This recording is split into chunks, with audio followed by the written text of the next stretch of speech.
Amém, queridos irmãos? Chegamos à quarta-feira, segunda semana. Nessa segunda semana o título geral é O Homem Natural Não Aceita as Coisas de Deus. O título da quarta-feira: Cristo é a realidade de toda a criação. E o versículo, Apocalipse 4:11. Tu és digno, Senhor e Deus nosso, de receber a glória, a honra e o poder, porque todas as coisas tu criaste. Sim, por causa da tua vontade vieram a existir e foram criadas. Senhor Jesus, Senhor, obrigado por mais um dia. Tu és digno de toda glória, honra e poder, Senhor. Tu criaste todas as coisas por causa da tua vontade. Nós fomos criados por causa de tua vontade, por causa de teu amor. Nós fomos redimidos por causa de teu amor e de tua misericórdia. Ainda sendo teus inimigos, o Senhor não desistiu de nós. Pelo contrário, a si mesmo se entregou. O Senhor morreu por nós, nos deu sua vida, uma vida de ressurreição, para que hoje pudéssemos ter comunhão contigo, viver uma festa.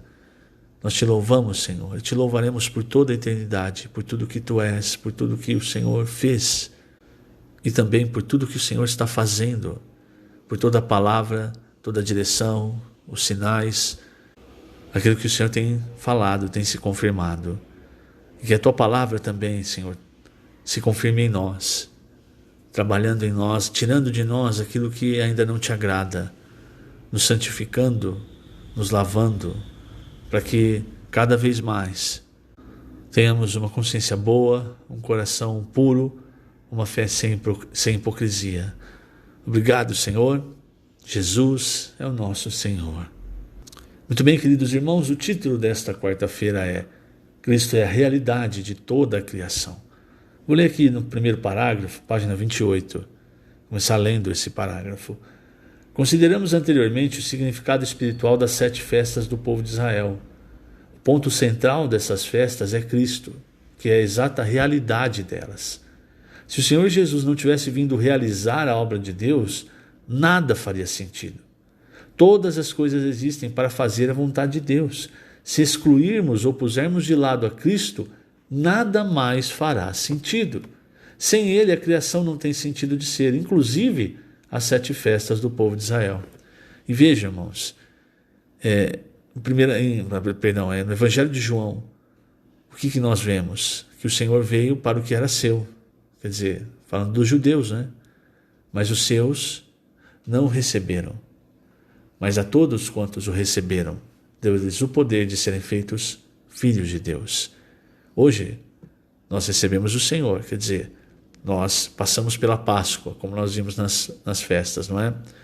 Mas como está o nosso viver? O nosso viver tem sido um viver de pães asmos, de comer pães asmos, ou ainda nós temos muito fermento na nossa vida? Por quê? Porque quando nós recebemos Cristo, que é o verdadeiro pão que desceu do céu, quando nós temos Cristo como a porção da boa terra para nós cultivarmos e dali tirarmos o nosso alimento, que é o próprio Cristo, quer dizer, nós precisamos cultivar, laborar a terra, trabalhar. Nós precisamos, falando de uma forma agora espiritual, nós precisamos cada vez mais, irmãos, nos aprofundar em Cristo. E Cristo é a palavra.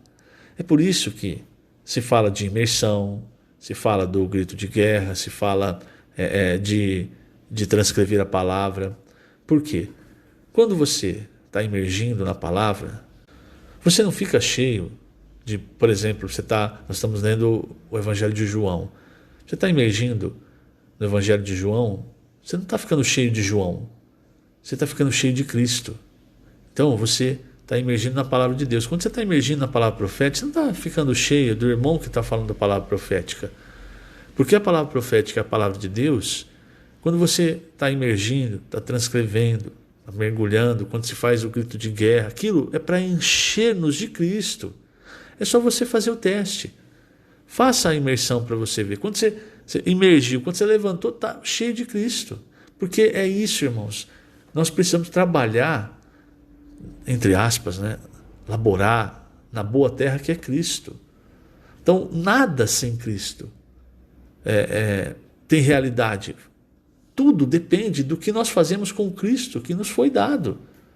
É isso que Pedro fala na sua epístola, na sua segunda epístola, quando ele diz que todas as coisas que conduzem à vida e à piedade foram doadas para nós. Você percebe isso? Foi entregue para você. Todas essas práticas, elas são dadas por Deus para você se encher de Cristo. Por quê? Se você ler, por exemplo, 2 Pedro, começo, e ele fala, 2 Pedro fala da provisão divina, fala do governo de Deus. Ele vai falar assim depois, versículo 5, por isso mesmo, reunindo toda a vossa diligência. Diligência é para trabalhar a terra, a boa terra é Cristo.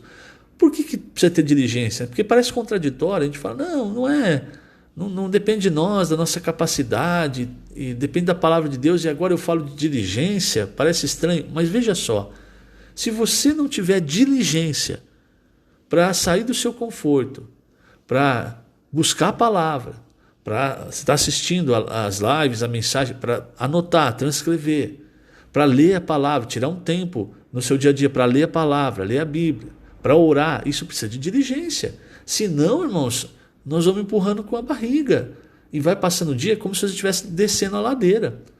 E fazer coisas espirituais é como subir a ladeira, precisa de diligência. Se não for diligente, irmãos, nós fazemos como aquele de um talento, nós enterramos. Aí o versículo 8 fala, estas coisas existindo em vós e em vós aumentando, fazem com que não sejais nem inativos, nem infrutuosos, está vendo? Por que fala para imergir, para transcrever, vamos fazer o grito? É para encher de Cristo, porque enchendo de Cristo, enchendo dessas coisas que Pedro está falando, nós não somos mais nem inativos, nem infrutuosos, no pleno conhecimento de nosso Senhor Jesus Cristo. De novo, quando você emerge na palavra, você sai cheio de uma pessoa? Sim, mas a pessoa é Cristo. Não é quem escreveu. Você não sai cheio de Paulo, cheio de João, cheio do irmão Dongo, do irmão Pedro Dongo, do irmão, enfim. Você sai cheio de Cristo.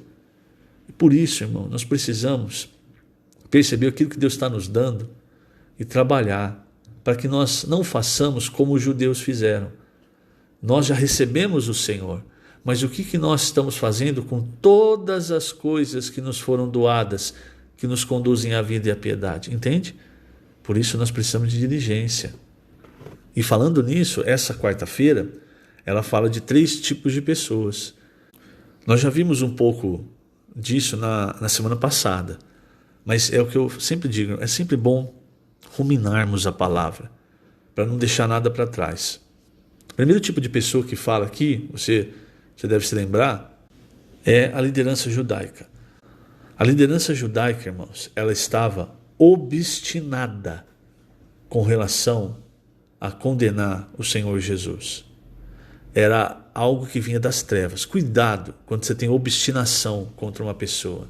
Isso não vem de Deus. Você nutre, e às vezes você mesmo não reconhece, mas nutre sentimentos, ódio, inveja, enfim. Então aqui a liderança judaica nutria esses sentimentos para com o Senhor. Por quê? Porque o Senhor veio, irmãos, para quebrar todos os paradigmas. O Senhor veio para realmente dinamitar essa liderança judaica da época, que era uma liderança corrupta, que era uma liderança que só queria os benefícios do poder. Então, eles estavam tão obstinados em acusar o Senhor, que mesmo quando o Senhor curava uma pessoa, como em João 5, aquele paralítico que ele cura no sábado, ao invés de ver o ponto positivo, de ver, olha, o paralítico foi curado, uma pessoa que deixou tantos anos ali, ela está tendo uma vida nova. Não, eles olharam o quê? Buscaram um pontinho. É aquilo que o Senhor fala. Você está coando o mosquito e está engolindo o camelo. Quer dizer, você está pegando uma coisa pequenininha e está coando ela, né, mas o camelo, que é uma coisa enorme, está engolindo, está passando direto. Então aqui, o que eles estavam fazendo? Exatamente isso, estava coando o mosquito. Quer dizer, olhando e falando, mas peraí, ele curou no sábado, olha só, isso não pode. Aí, por causa disso, queriam condenar, matar o Senhor. E aí o camelo, o Senhor curou um paralítico que estava há muitos anos ali, passou direto, ninguém considerou. Por quê? É o resultado da obstinação, irmãos. Saul era assim. Saul, veja só, 1 Samuel, capítulo 15, 23. Porque isso é Samuel falando para Saul. Porque a rebelião é como o pecado de feitiçaria. E a obstinação, e veja, irmãos, essas coisas estão sempre ligadas, rebelião e obstinação. E a obstinação é como a idolatria e culto a ídolos do lar. Visto que rejeitaste a palavra do Senhor, ele também te rejeitou a ti para que não sejas rei. Isso aqui, irmãos, no final acontece. Por quê? Se você está obstinado, rebelde, você está rejeitando a direção do Senhor, no final perde o reino. Muito bem, voltando aqui. Então a situação da liderança dos judeus era essa. Conspirando, vendo de todas as formas ali para tentar acusar o Senhor e matá-lo. Até que, por fim, o fizeram. Mas, lógico, pela soberana vontade de Deus. O segundo grupo de pessoas que nós vemos aqui no capítulo 6 é aqueles que seguiam o Senhor. E esse é um ponto que pega todos nós, mas que nós precisamos transcender.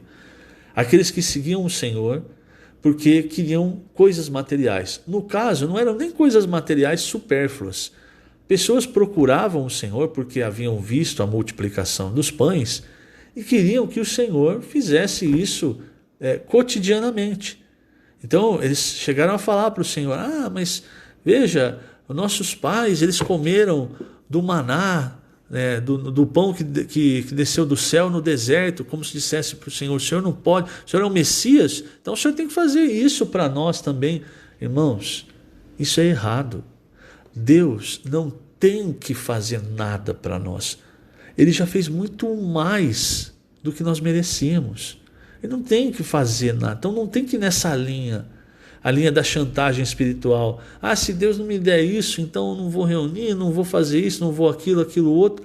Não, isso é coisa de Satanás. Coisa de Satanás coloca em nós, na nossa mente, nosso coração. Enfim, não siga esse caminho.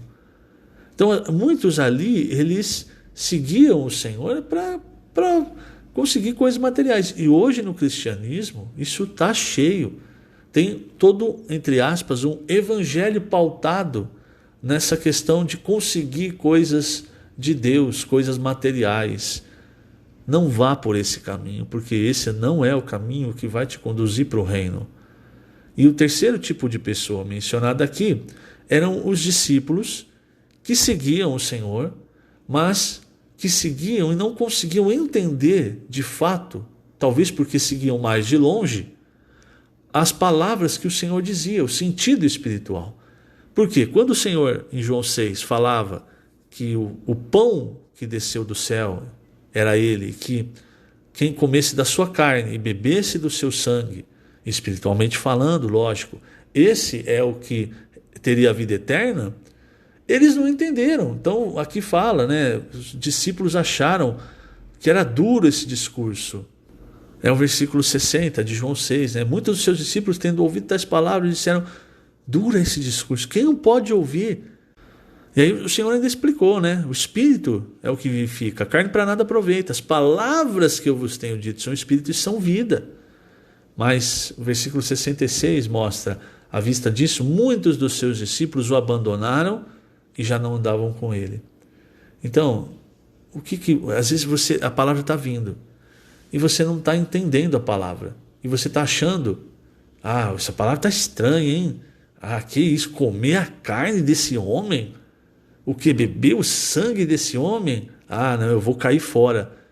Sabe por quê? Porque você não acompanha de perto. A verdade é que você não conhece o Senhor. Porque se você conhecesse, que fazendo o caso desses discípulos, confiariam totalmente no Senhor. Até o Senhor diz, se vocês estão achando que é duro esse discurso, que será, pois, se virdes o Filho do Homem subir para o lugar onde primeiro estava? Quer dizer, quando ele for ascender. Quer dizer, se você confiar no Senhor, na palavra do Senhor, você no final vai ver ele ascendendo, vai ver que tudo é real. Você vai ver o Senhor voltando. Você vai se tornar um vencedor se você crer, se você confiar. A mesma coisa hoje. Às vezes você olha e fala, o quê? Essa palavra aí, esse negócio estranho. Estou caindo fora. Mas a verdade é porque você não está acompanhando de perto. Se acompanhar de perto, você vai falar igual Pedro. Pedro, né? O apóstolo Pedro. Porque aí o Senhor pergunta para ele, e aí, para os discípulos, e vocês também? Vocês vão embora? E aí, irmãos, Pedro, e esse é o nosso coração, esse tem que ser a nossa resposta, a nossa pessoa.